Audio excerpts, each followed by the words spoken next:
Usually when we think about a scientific experiment, we picture something pretty sterile. Right, like a bright white room, clipboards, that sort of thing. Exactly. A highly controlled environment where logic and reason basically rule supreme. But what happens when the laboratory doors lock from the outside? The lights dim and the science gives way to something entirely primitive. It's terrifying to think about. It really is. I mean, imagine being sealed in a room where the air itself is weaponized to keep you awake, and the only metric of success is how long you can stave off your own mind. Which represents the ultimate subversion of safety, really. The very place designed for observation and care is inverted into this tune of profound isolation. That brings us to the mission for this deep dive. For you listening, we are unpacking a document that presents itself as a redacted, top-secret Cold War medical log. Yeah, the infamous one. Right. You likely know it as the Russian sleep experiment. It's arguably the internet's most infamous piece of modern folklore. And because our audience is savvy, we aren't going to spend this time pretending this is a real, classified historical event. Yeah, we don't need to do that. Exactly. Instead, we're going to dive straight into the text of this document. We want to dissect exactly why this specific narrative is so psychologically devastating. We'll be contrasting the horrifying fiction of the log with the actual biological reality of what happens to the human body when you entirely strip away sleep. And the author of this document really understood that to terrify a reader, you have to ground the initial premise in absolute bleak realism. Mm-hmm. The setup detailed in our sources establishes a brutal baseline. So it's the late 1940s. We have Soviet researchers and 5 political prisoners who were deemed enemies of the state during World War II. And are placed inside a hermetically sealed chamber, right? Yes, exactly. To test this experimental gas-based stimulant. And the researchers give them this devastating false promise. They tell these prisoners that if they can stay awake for 30 consecutive days, they will be granted their freedom. Which is quite the incentive. Yeah, but because the stimulant gas is highly toxic in concentrated doses, the oxygen levels have to be strictly monitored. The environment they build is incredibly claustrophobic. Oh, absolutely. Remember, this narrative is set in the late 1940s. There are no closed-circuit cameras. The researchers' only connection to the subjects is a set of microphones and a few heavy 5-inch thick glass portholes. The architecture of that room is just crucial to the psychological deterioration that follows. It's basically a sensory vault. Inside, the setup is brutally Spartan. What exactly did they have in there? Well, there was running water, a toilet, enough dried food to last all 5 men for over a month, and cots to sleep on, but purposely no bedding. Wow. Just the bare frames. Right. And the heavy glass, the lack of visual clarity, the constant unseen monitoring it creates a profound sense of enclosure. The subjects are entirely at the mercy of the faceless people taking notes on the other side of the glass. Okay, let's unpack this. The document is structured as a timeline, slowly revealing a catastrophic failure. Let's look at how the author establishes the baseline of human behavior before just tearing it apart. Right, the early days. Yeah, for the first 4 days, according to the log, things were relatively calm. The subjects hardly complained. The microphones picked up their conversations, and the researchers noted that the prisoners were mostly talking about increasingly traumatic incidents from their past. Which honestly is a highly accurate psychological response to shared trauma and confinement. Is it? Yeah. When human beings are stripped of their present agency and thrown into an unknown environment, they instinctively try to anchor themselves. They verbalize their pasts to create a shared reality, even if that reality is built on dark memories. To build a sort of sudden solidarity. Exactly. It's a survival mechanism. But that solidarity is incredibly fragile, which leads us to the first major fracture in the narrative. On day 5, the dynamic suddenly shifts. The shift is so abrupt. Right. The subjects completely stop talking to each other. That shared trauma bonding just evaporates and is replaced by severe, debilitating paranoia. Instead of speaking to the group, they start whispering. Just muttering to themselves. Yeah, whispering into the microphones or whispering into the mirrored one-way glass of the portholes, bizarrely trying to win the researchers' favor by turning on their fellow captives. What's fascinating here is how the narrative relies on that exact psychological unease. The log notes that the researchers initially hypothesized this extreme paranoia was a chemical side effect of the toxic gas altering their brain chemistry. Which makes sense from a clinical perspective. It does. But by establishing this specific type of paranoia, the author sets the stage for the catastrophic breakdown of all social bonds. The subjects are no longer a group of 5 men surviving together. They're just 5 completely isolated islands of panic occupying the same physical space. Precise. It makes me think of a psychological pressure cooker, but the release valve has been completely welded shut. The physical confinement in that small room is obviously terrible, but the psychological isolation of suddenly viewing the only other human beings in the room as threats? It's unimaginable. That's so much worse. It's an environment engineered for deprivation. And once those social and psychological bonds dissolve, the narrative transitions into extreme behavioral anomalies. The subjects are severing their ties, not just with each other, but with the outside world entirely. And that descent into total severance starts with a sound that I can barely stomach thinking about. The screaming. Yeah. According to the log, on the 9th day, one of the subjects starts screaming. He runs the entire length of the chamber back and forth, yelling at the top of his lungs for 3 straight hours. 3 hours. He screams until he physically cannot make the sound anymore, reduced to producing these awful, occasional squeaks. The log states that the researchers believe he screamed with such sustained, violent force that he physically tore his own vocal cords. Which is horrifying. It is. From a medical standpoint, tearing the vocal folds requires an astonishing amount of mechanical stress. The friction causes severe blistering, then hemorrhage, and eventually the underlying muscle tissue completely ruptures. Jeez. But as horrifying as that physical destruction is, the detail that truly elevates the terror is how the other 4 subjects react. Or rather, the absolute lack of reaction. They don't flinch. They don't try to help him. They just continue whispering into the microphones. That absence of empathy signals the total death of their humanity. And when a second captive starts to scream in the exact same way, the remaining non-screaming subjects react with this chilling, methodical calmness. Right. They take the books that were left in the chamber, tear out the pages, smear them with their own feces, and calmly paste them over the 5-inch thick glass portholes. One by one. Yeah, blocking out the researchers entirely. And the moment the glass is covered, the screaming promptly stops. And so does the whispering. Exactly. The visual tether is severed. The auditory tether is severed. The chamber becomes a black box. But I have to push back on the logistics of the researchers here. Oh, how so? Well, if you're a scientist running a multi-million-dollar state-sponsored military experiment and your subjects cover the observation glass with biological waste and go completely silent, why wait? That's a fair point. The log says 3 more days pass. They just check the microphones hourly. It makes no logistical sense not to intervene immediately. You're hitting on the exact mechanism the author uses to paralyze the researchers. It's the data. The data. Yeah. The only metric they still had access to was the chamber's oxygen consumption sensors. Those sensors indicated that all 5 subjects were still alive. But more than that, the oxygen consumption levels were astronomical. Oh, wow. The log states they were consuming the exact amount of oxygen 5 people would use if they were engaged in a very heavy, extreme level of strenuous exercise. So if we look at metabolic equivalents, the researchers are staring at a silent, blacked-out room, knowing that inside 5 men are operating at their maximum cardiovascular limit, violently exerting themselves without making a single sound. Right. That is deeply unsettling. It creates a terrifying cognitive dissonance. The data says there is violent chaos, but the microphones deliver dead silence. So they wait. Until they can't anymore. On the morning of day 14, the researchers finally break their own protocol. Terrified they are monitoring vegetables, they use the intercom to project their voices inside. What do they tell them? They announce, "We are opening the chamber to test the microphones. Step away from the door and lie flat on the floor or you will be shot. Compliance will earn one of you your immediate freedom." It's the ultimate interrogation tactic, really, offering the one thing every prisoner dreams of, the door opening. Right. But the response they get is a calm, single voice replying from the dark, just saying, "We no longer want to be freed." Wow. If we connect this to the bigger picture of survival psychology, this represents the total inversion of human instinct. Because they don't want out. Exactly. Extreme institutionalization can warp a mind to fear the outside world, but this goes further. The subjects no longer view the outside world as reality. The chamber, the toxic gas, the darkness that is their entire universe now, they have adapted to the nightmare. Which finally forces the researchers' hands. Midnight, day 15, the catastrophic breach.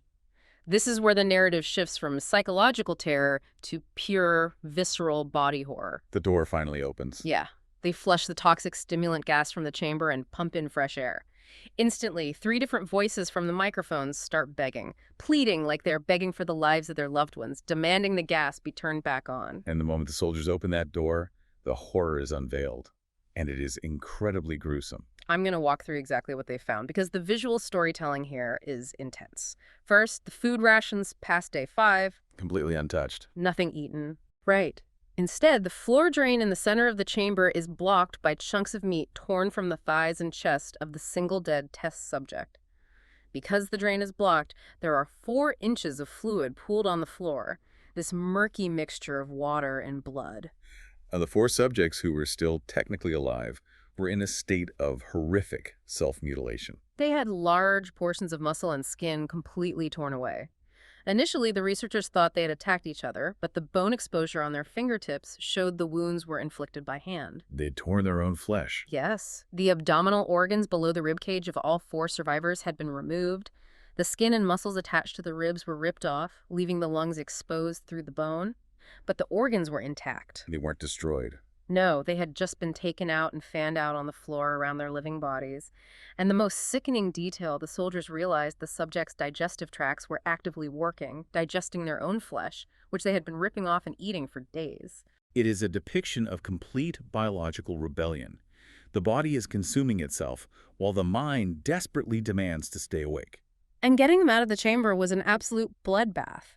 These emaciated, mutilated subjects fought with supernatural strength. Elite Russian special operatives try to extract them, and the subjects fight back with everything they have, terrified of falling asleep. It's total chaos. One soldier gets his throat ripped out, another has his arteries severed by a subject's teeth. 5 soldiers lose their lives, including some later suicides. This physical struggle is where the log introduces extreme medical anomalies. The narrative deliberately strips away everything we know about physiology to escalate the terror. And here's where it gets really interesting. One of the subjects suffers a ruptured spleen during the fight and bleeds out almost immediately. But he doesn't just die. No, he keeps fighting. Right. The doctors hit him with 10 times the lethal human dose of a morphine derivative, and it does absolutely nothing.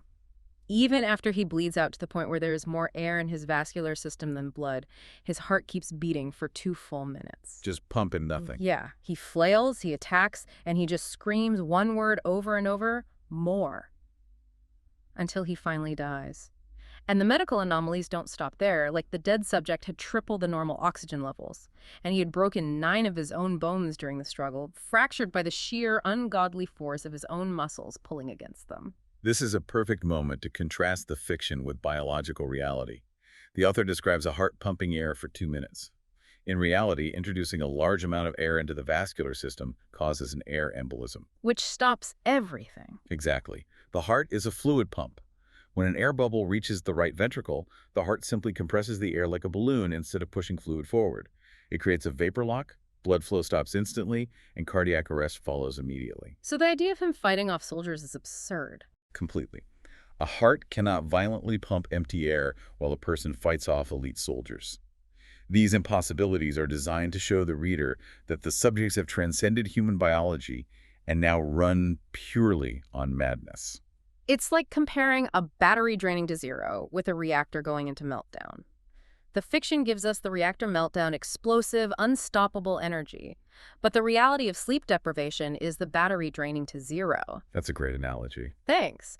Because if you stay awake for 15 days, you aren't going to unlock hidden reserves of superhuman strength or become immune to massive doses of sedatives. But the log ignores the battery drain and pushes the reactor meltdown straight into the operating room. Where things get even worse. Yeah. The remaining 3 survivors are heavily restrained and moved to the surgical theater. The most injured of the 3 is prepped to have his organs placed back inside his body. When they bring out the anesthetic gas, he fights so hard he tears through a 4-inch leather strap, even with a 200-pound soldier holding him down. Just refusing to sleep. Finally, they get the anesthetic mask on him. His eyelids flutter, he closes his eyes, and his heart instantly stops. He dies the second he falls asleep. And that autopsy detailed in the log reveals even more impossibilities, right? Yeah, that's the one with the broken bones and high oxygen I mentioned. Then there's the second survivor. This was the guy who started screaming first on day 9, the one whose vocal cords are gone. When they bring the anesthetic near him, he violently shakes his head no. Because he can't speak. Right. Someone suggests doing the surgery without painkillers, and he actually nods yes. A 6-hour procedure, Right. replacing his organs and stretching what's left of his skin back over his ribs with no pain medication whatsoever. He doesn't even react. A terrified nurse later reports that every time the patient made eye contact with her, his mouth would curl into a smile. Oh, wow. And when the surgery is over, he starts wheezing desperately, trying to talk. The surgeon hands him a pen and paper, and he writes 2 words, "Keep cutting." It's the total gleeful embrace of the mutilation.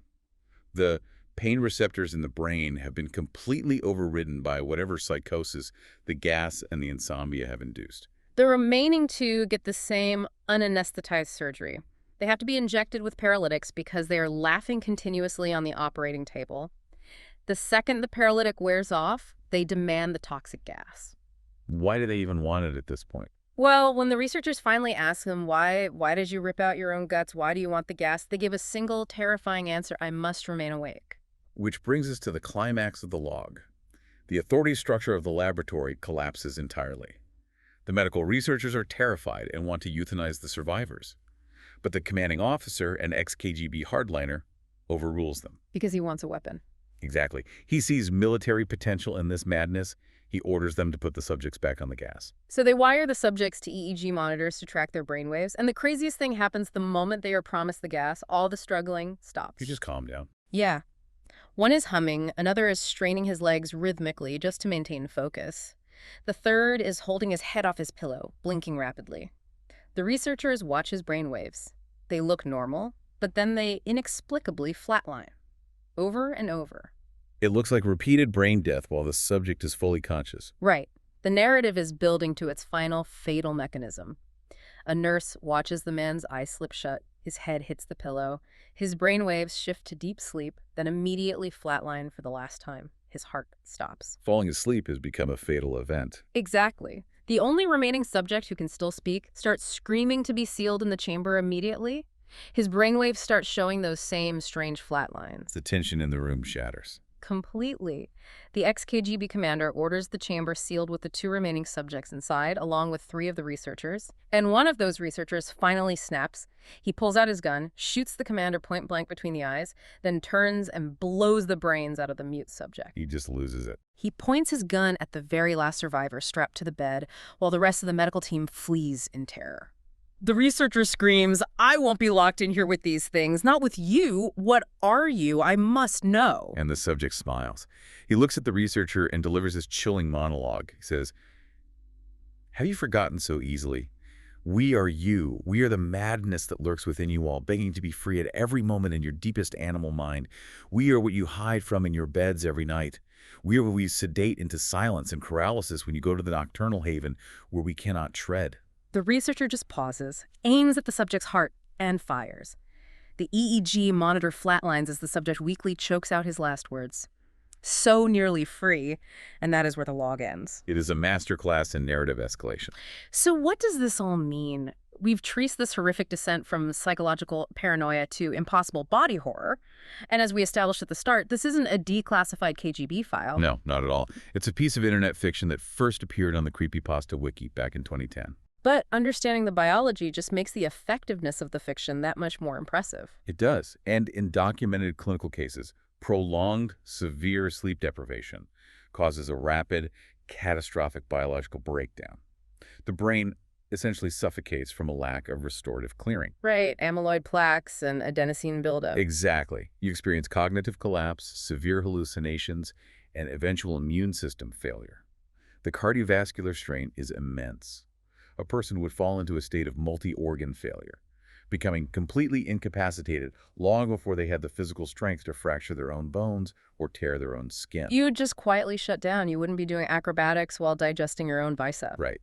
Which raises an important question about storytelling. Why is this specific story so deeply effective despite being biologically impossible? It's the pacing, I think. If we connect this to the bigger picture, the author utilizes the escalation technique brilliantly. It starts plausibly 5 prisoners in a locked room.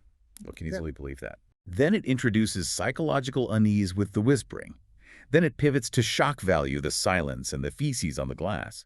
Finally, it completely abandons realism for grotesque, Supernatural body horror.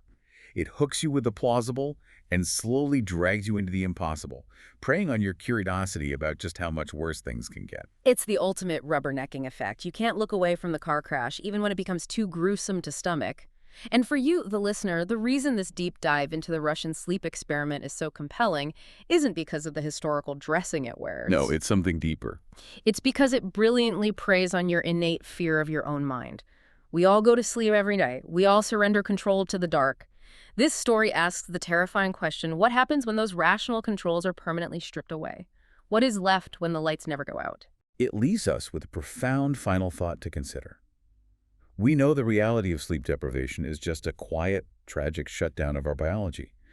So why is our cultural imagination so utterly obsessed with the idea that staying awake unlocks a hidden, monstrous truth? What does it say about humanity that we are so eager to believe our deepest, unfiltered selves are monsters just waiting for the lights to go out? Broken or not broken? Sometimes the murkiest diagnostic landscape isn't found in a medical textbook. It's the one we project onto the dark.